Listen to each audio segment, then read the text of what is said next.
Notice आ जाएगा और इसमें क्लियरली मेंशन होगा कि किसके लिए वो वैलिडेट है, किसके लिए नहीं है। Second last year, third last year जो भी ऑनलाइन होगा कंपनसेट एफएमजी एग्जाम के पहले किया होगा तो उनको 1 साल का ही इंटर्नशिप होगा। आज है 18 जून 2024 और आज मैं उस टॉपिक के बारे में बात नहीं करूंगा जिसके बारे में आपको लग रहा है, जो कि था 7 जून 2024 का नोटिस। आई नो कि बहुत ज़्यादा दिमाग में टेंशन था, पता नहीं था कि 1 साल का इंटर्नशिप होगा कि 2 साल का इंटर्नशिप होगा। बट हाँ, आज था मीटिंग 2 बजे एनएमसी में। हमारे टीचर्स, बहुत सारे स्टूडेंट्स वहाँ पर एनएमसी के ऑफिस के बाहर थे। अंदर भी गए थे 5 लोग एज रिप्रेजेंटेटिव्स, और उन्होंने बात किया है और अभी इन्फॉर्मेशन आया है कि कंपनसेशन लेटर माना जाएगा। जो 7 जून 2024 में नोटिस आया था उसको रिवोक कर दिया गया है। वो नोटिस अब वैलिड नहीं है और हमारा कंपनसेशन लेटर वैलिड है। तो अभी जिनके पास भी कंपनसेशन लेटर है उन लोगों को 1 साल का ही इंटर्नशिप है। एंड इसके बारे में जो भी प्रोसेस है या फिर क्या है क्या नहीं, कैसे वैलिडिटी है, सब कुछ के बारे में एनएमसी ने बोला है 2-3 दिन में वो लोग नोटिस अपलोड करेंगे एनएमसी के वेबसाइट पे। तो जब वो नोटिस आएगा तो उसके बारे में हम लोग ज़्यादा अच्छे से समझ पाएंगे कि ये इंटर्नशिप या फिर ये जो कंपनसेशन लेटर है वो किसका वैलिड है, किसका नहीं, क्या टाइमिंग है, वगैरह वगैरह, जो भी टर्म्स एंड कंडीशंस हैं। बट हाँ, अभी के लिए इतना अच्छा एक न्यूज़ है कि जो कंपनसेशन लेटर जो हमारे पास है, जो 2023 का बैच या जो जनवरी 2024 से पहले जिनके पास भी कंपनसेशन लेटर था, जिन्होंने भी अपनी यूनिवर्सिटी से कंपनसेट कर लिया है, आइदर वो यूक्रेन के बच्चे हो या फिर चाइना के बच्चे, रशिया के बच्चे या कहीं के भी, हम लोगों का वैलिड है। बट हाँ, उसमें कुछ टर्म्स एंड कंडीशंस आए हैं, बट उसके बारे में अभी हम लोग क्लियरली नहीं जानते। अभी मुझे भी उतना क्लियरली पता नहीं है और एनएमसी ने खुद बोला है कि वो लोग 2-3 दिन में एनएमसी के वेबसाइट में सब कुछ अपलोड करेंगे, सब नोटिस जारी करेंगे और उसके बाद ही हम कुछ पता कर पाएंगे। और जैसे ही उसके बारे में कुछ पता चलता है मैं आप लोगों को ज़रूर बताऊँगा। में नोटिस आ जाएगा और इसमें क्लियरली मेंशन होगा कि किसके लिए वो वैलिडेट है, किसके लिए नहीं है। यूक्रेन वालों ने वहाँ पर बोला है कि हमारा ये वैलिडेट हर उस बच्चे के लिए है जिसने एग्जाम निकालने से पहले अपना कंपनसेशन लिया है। एग्जाम के बाद अगर आप कंपनसेशन लाए हो तो वो वैलिडेट नहीं है। एग्जाम से पहले आपके पास कंपनसेशन था तो वैलिड है और आपके सिर्फ 1 ही साल इंटर्नशिप। बहुत बढ़िया। Second last year, third last year जो भी ऑनलाइन होगा कंपनसेट एफएमजी एग्जाम के पहले किया होगा तो उनको 1 साल का ही इंटर्नशिप होगा। और जो एफएमजी एग्जाम के बाद जाकर कंपनसेट करने गए हैं या तो जाने वाले हैं या तो गए हैं, उनका वैलिडेट नहीं होगा। एफएमजी एग्जाम के पहले कंपनसेट वैलिडेट है, एफएमजी एग्जाम पास होने के बाद कंपनसेशन वैलिडेट नहीं होगा। एंड ये वीडियो है आज से 18 दिन के बाद। आज है 18 जून और 18 दिन के बाद उससे भी बड़ा एक टेंशन है बहुत सारे लोगों के दिमाग में, और वो है 6 जुलाई 2024 का एफएमजी एग्ज़ाम। अभी बहुत सारे लोगों के दिमाग में ये चल रहा होगा, बहुत सारे लोग इतने एंशियस होंगे, इतने ज़्यादा एंग्जाइटी में होंगे, नॉट बिकॉज कि सिर्फ उनको अपना एफएमजी का एग्ज़ाम पास करना है, बट अब उनका इंटर्नशिप का डेट कैसा होगा। तो इंटर्नशिप का तो अभी आप लोग छोड़ दो, वो अभी आप लोग को पता चल चुका है कि वो कम्प्लीटली 1 साल का ही है। क्योंकि अभी जो भी बच्चे अभी 6 जुलाई का एग्ज़ाम दे रहे हैं, आइदर वो लोग ड्रॉप आउट्स हैं या फिर जो भी फ्रेशर्स हैं उन लोगों ने भी जनवरी में एग्ज़ाम पास कर लिया होगा, या फिर उन लोगों का कंपनसेशन लेटर ठीक है, उसके बारे में मुझे अभी अच्छे से क्लियर नहीं पता। बट हाँ, जुलाई का जो एग्ज़ाम है वो हर एक इंसान के लिए इम्पोर्टेंट है, और जब तक तुम जुलाई का एग्ज़ाम पास नहीं करोगे, 1 साल 2 साल 3 साल का जो भी कंपनसेशन लेटर है, इंटर्नशिप है, वो मायने नहीं रखता अगर तुम मेन एग्ज़ाम ही ना पास कर पाओ। तो आज का वीडियो इस चीज़ के बारे में नहीं है कि आपको क्या पढ़ना है क्या नहीं पढ़ना, तो आप लोगों को पढ़ेगा। आज का वीडियो है बस एक मोटिवेशन के लिए, एक इन्फॉर्मेशन के लिए कि जब मैंने अपना जनवरी का एग्ज़ाम दिया था और जब 1 जनवरी आया था, मेरे अंदर भी बहुत ज़्यादा एंग्जाइटी था, बहुत ज़्यादा ये सोच था, बहुत ज़्यादा ओवर थिंकिंग था, पता नहीं होगा कि नहीं होगा, कैसा होगा।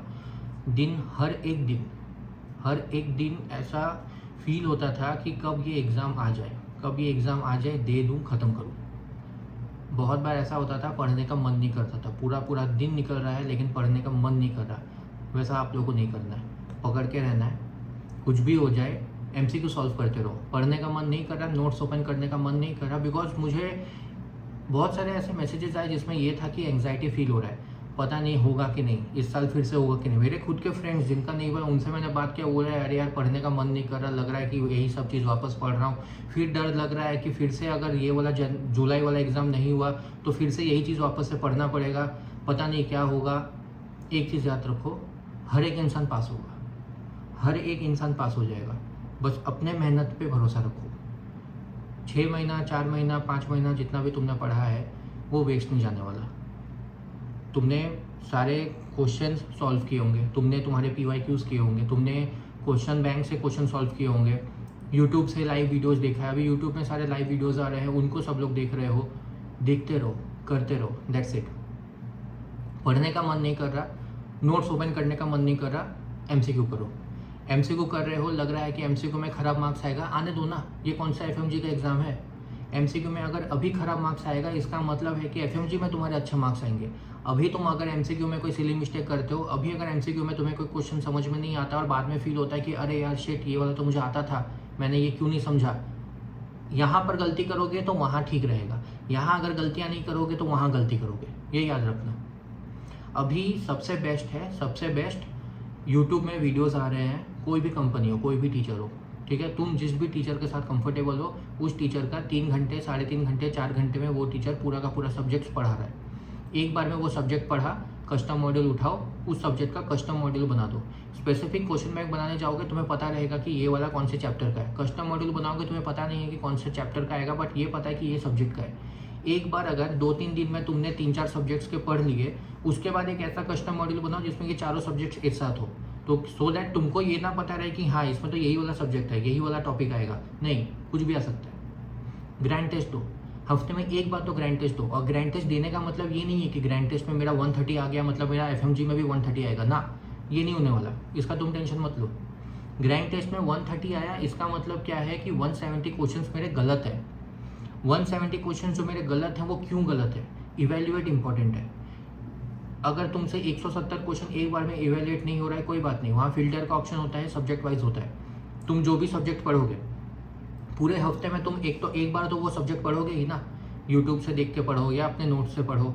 पढ़ने के बाद फिर वो ग्रैंड टेस्ट को इवेल्युएट करो। पढ़ने के बाद जरूरी नहीं है कि तुम्हें एक दिन के अंदर ही पूरे ग्रैंड टेस्ट को इवेल्युएट करना है, पूरे हफ्ते में इवेल्युएट करो।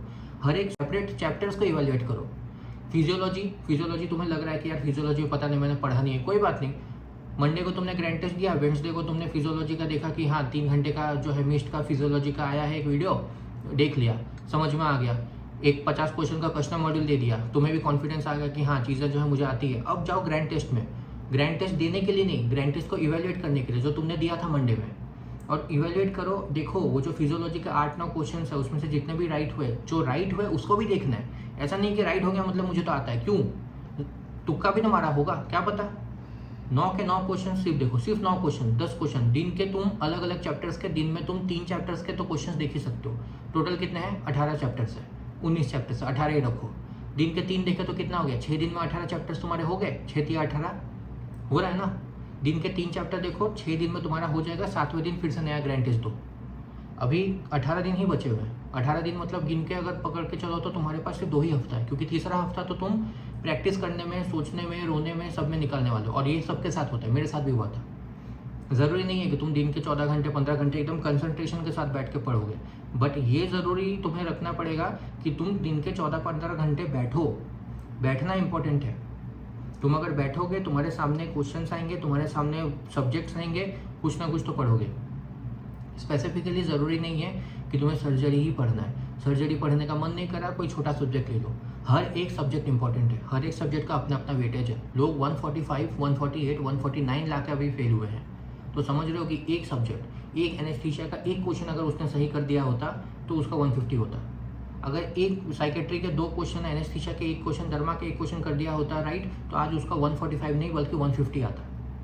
तो इसीलिए हर एक सब्जेक्ट, हर एक चैप्टर इंपॉर्टेंट है। बस हाँ, कितना टाइम देना है, क्योंकि जितना एक सब्जेक्ट का वेटेज है उतना ज़्यादा टाइम दो। ऐसा नहीं है कि अब तुम एनेस्थीसिया को जो 5 मार्क्स का है उसमें पूरा दिन निकाल रहे हो, और सर्जरी जो 20 मार्क्स का उसमें सिर्फ 2 घंटा दे लो। उतना तुम्हें भी समझ होना चाहिए, और उतना सबको समझ है, उसमें मुझे बोलने की कोई ज़रूरत नहीं है। बट हाँ, ये चीज़ तुम्हें दिमाग में रखना पड़ेगा, अभी नहीं तो कभी नहीं। अभी अगर जुलाई वाला एग्ज़ाम हाथ से गया, फिर पता नहीं NMC क्या रूल निकालेगी, क्या नहीं निकालेगी, क्या होगा क्या नहीं। अभी हाथ में एक चांस है, एक चांस मिला है, जल्दी से जुलाई वाला एग्ज़ाम निकालो और 1 साल का इंटर्नशिप करो।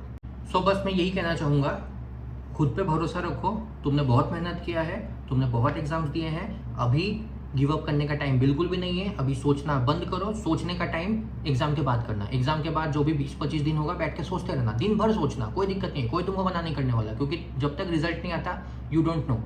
बट अभी तुम्हारे हाथ में है कि तुम्हारा रिजल्ट कैसा आएगा। अभी अगर बंद कर दिया तुमने सोचना और पढ़ाई पे ध्यान दिया, रिजल्ट अच्छा आएगा। अभी पढ़ाई कम कर दिया, सोचने लगे, एंग्जाइटी होने लगा, पढ़ने का मन नहीं कर रहा है, दिमाग में कुछ जा नहीं रहा है, सो रहा हूँ, मैं ये नहीं बोल रहा हूँ कि तुम घूमने जा रहे हो, बट नहीं पढ़ोगे, नहीं कर पाओगे।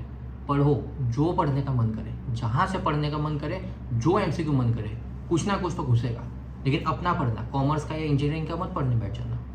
आज के वीडियो के लिए बस इतना ही, मिलते हैं बाद में।